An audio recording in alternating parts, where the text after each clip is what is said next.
सुस्वागतम श्रोत्यांनो. नेहमी आपण म्हणतो सोशल मीडियावर नेहमीच निरर्थक, वेळखाऊ आणि उथळ अशा गोष्टी दिसतात. पण असं नाही आहे दोस्तांनो. आपण जसं बघू तशा प्रकारे आपल्याला ज्ञानवर्धक तर कधीकधी खूपच हृदयाला भिडणाऱ्या अशाही गोष्टी दिसून येतात. मी काल अशीच एक आपल्या सखीची अगदी योग्य शब्दात मांडलेली आणि मनाला भिडून जाणारी एक राईटअप वाचली, तुमच्यासोबत शेअर करते. तुझ्या जाण्याने तू तुझ्या दुःखातून, तुझ्या वेदनातून मुक्त झालास. पण माझ्या वाट्याला मात्र आयुष्यभराच्या वेदना देऊन गेलास.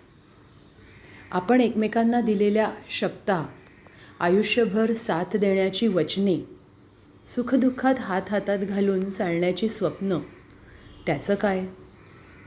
तुला खरंच वाटलं का की तुझ्या जाण्याने मला शांतता मिळेल?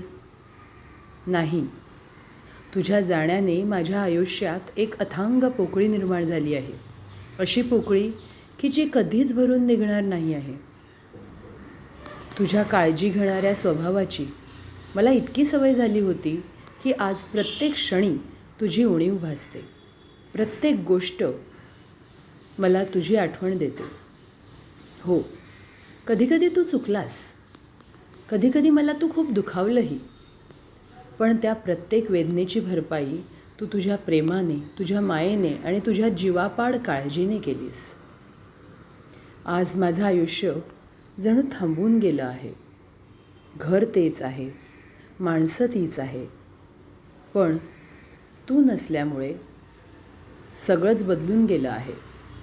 मनात एक निशब्द शांतता आहे, पण ती समाधानाची नाही, ती तुझ्या अनुपस्थितीची आहे. तू जिथे कुठे असशील तिथे शांत असशील आणि त्या परमात्म्याच्या चरणी सदैव विलीन राहशील, हीच माझी प्रार्थना.